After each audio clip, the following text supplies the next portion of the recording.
Hello, lovelies. Good morning, good afternoon, or good evening, depending on wherever you are. My name is Mary. This is Glee News Channel. We'll be bringing you the latest updates on what is going on in Nigeria. So, guys, on today's news, presidency bars Abakari's aid from Aso Villa.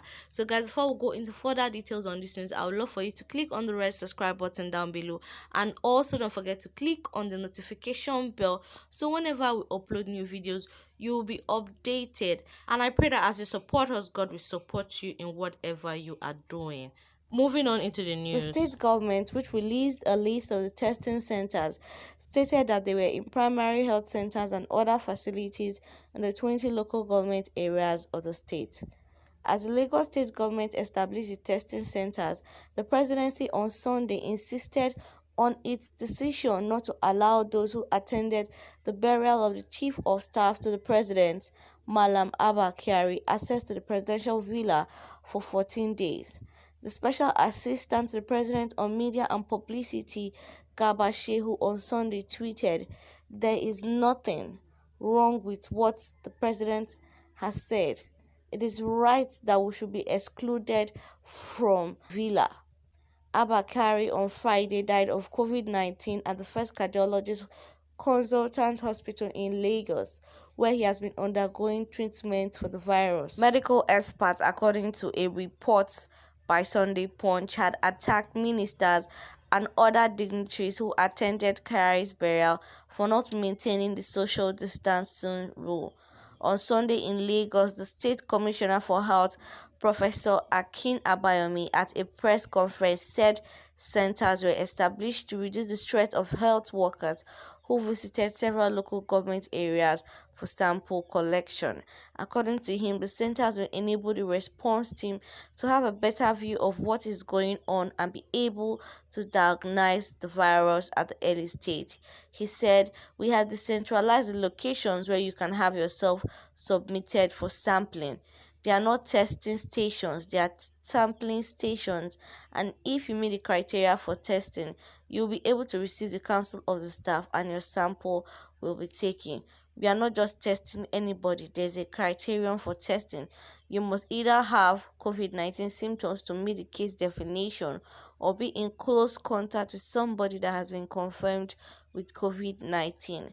According to the list released by the state government, the testing center from the Shomolu local government is Wright Memorial Primary Health Center, Emmanuel Street. The health commissioner noted that the state government has ordered tailors to commence the mass production of face masks based on a standard design that had given to them. He said, "Seeing an increased number of patients does not mean that we are losing control." The chairman of the State Health Facility Monitoring and Accreditation Agency, Dr. Yemisi Sholanke Kuya, said only one private hospital had been approved for the treatment of COVID-19 in the state. So, guys, that is the end of this news. I would love to add some few comments to it. So, the Almighty President Mohammed Buhari is afraid that these people are going to infect him with coronavirus. That is why he said that these people should not come into the villa. The same people that attended Abakari's burial, they've been banned from entering the villa because the carelessness that they displayed at his burial was just too much. They were not taking proper precautions. They were exposing themselves, putting themselves at risk. So he values his life so much and then disregards the lives of Nigeria as he's not doing what he's supposed to be doing. Meanwhile, he's busy barring people from entering Aso Rock. Well, that is it on this news. Moving over to the next news, we have African diplomat threatened to shut down consulate in China over racism. African diplomats have threatened to shut down their consulate in China to protest the increasing racist attack and maltreatment of Nigerians and other Africans by Chinese officials in Guangzhou. A viral video had shown some Nigerians in Guangzhou being evicted from their homes and hotels and chased down the streets by Chinese policemen. Nigerians in Guangzhou had complained that they were placed under compulsory 14-day quarantine, adding that despite testing negative for COVID-19, the authorities insisted that the quarantine period would be extended by another 2 weeks, a directive they resisted. The incident prompted the Minister of Foreign Affairs, Mr. Geoffrey Onyema, to summon the Chinese ambassador to Nigeria Dr. Zhao Pinjan, twice in a week to express the displeasure of the Nigerian government on the development. They also said Africans were being denied hotel accommodation upon arrival in Ganzhou and were also subjected to an additional 14-day quarantine at various isolation centers after being cleared and issued an appropriate certificate of release by the Centralized Quarantine and Medical Observation. The consuls therefore demanded a prompt reversal of Guangdong's policy on the selective attack on African as well as unannounced visits to homes after the working hours. We would also bring the same to the attention of the international community, UN, International Criminal Court, International Court of Arbitration, World Health Organization, Amnesty International, African Union, amongst others. We would have no option but to retaliate the same ill treatment meted out on our nationals to the Chinese nationals in our various countries. Close all the African consulates in Ganzhou until further notice and engage in general street protests by the African Consulate General and nationals. Against this background, they said in line with Article 5 of the Vienna Convention on Consular Relations 1963, the Chinese Foreign Affairs Office should intervene and address the complaint. So, guys, that is the end of this news. I would love to add some few comments to it, guys, without wasting your time. This Chinese government, so these people are really serious. They really want to take issue, this issue of coronavirus, and blame it on Africans, seeing as they are the ones that started it.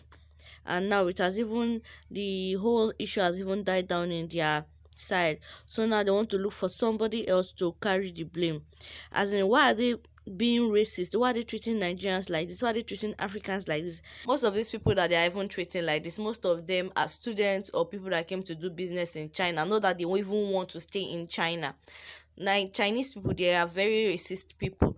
They not even waste time. They've not even finished battling coronavirus and they are already blaming it on somebody else when the whole world knows that it is them that brought it. And now they want to use us in Africa as guinea pigs and start doing experiment of God knows what on our body. But their plan will not work because we know that Africans are strong. And I don't know why the African government, why the Nigerian government especially, is wasting time to come and bring these people back home.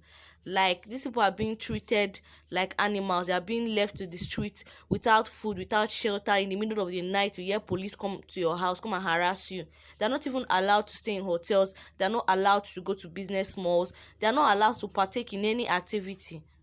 So how are these people supposed to survive there? How are they supposed to be okay there? But Nigerian government was very fast. They were in swift action when they were told to go and bring to Nigeria. They immediately sent jets, immediately used millions to go and bring these Chinese doctors to Nigeria. But now to go and remove their own people, it is being difficult for them. So that's why this government, the Nigerian system of government is a failed system. Nigeria don't have any system at all because if you look at it, look at other countries. Immediately this coronavirus started, they started removing their citizens from foreign countries, like even China, moving them. America, Australia, Canada, they were removing them. But African countries, they were being slow. People were still even going. People were still traveling. I don't know why African leaders, they are so corrupt. I don't know why. Like, they fail to do what is right for their people. They only think of how to steal money. All of them, they are all greedy and very corrupt. Like, they don't even care about their citizens. Their main mission, their first mission, is to take what does not belong to them. That's what they want to do in the government house. And that's why this disease does not select anybody. If that this disease was affecting just the poor masses, God knows that they will not even take any interest in it. So most of them are stuck now because there's nowhere to run to. All of us are in the same country. All of us are still in the same bad healthcare system that they left to run. So if anything bad wants to happen in this country, let it go on because it was them that were supposed to give good healthcare. They were the ones that were traveling to China, traveling abroad because of the bad healthcare system in Nigeria. But now everybody is forced to enjoy the so-called healthcare system that we have in Nigeria. Nobody's going to escape this. Nobody's going to run away from this. We are going to stay down there. If they like, they should continue misbehaving. At least Abakari's death should be a lesson to all of them that vanity upon vanity, all is vanity. That they should do what is right. They should do the best for Nigerians, at least, so that what is the need of all the treasures in this world when you die and people speak badly of you? See how Bakari died, the whole of Nigeria was happy, they were celebrating. Like, you are a terrorist or what. So the best thing is for them to try to make the health system better. They should learn from this and bring Nigerians home that are stuck in China. They should face their priorities and leave opinions that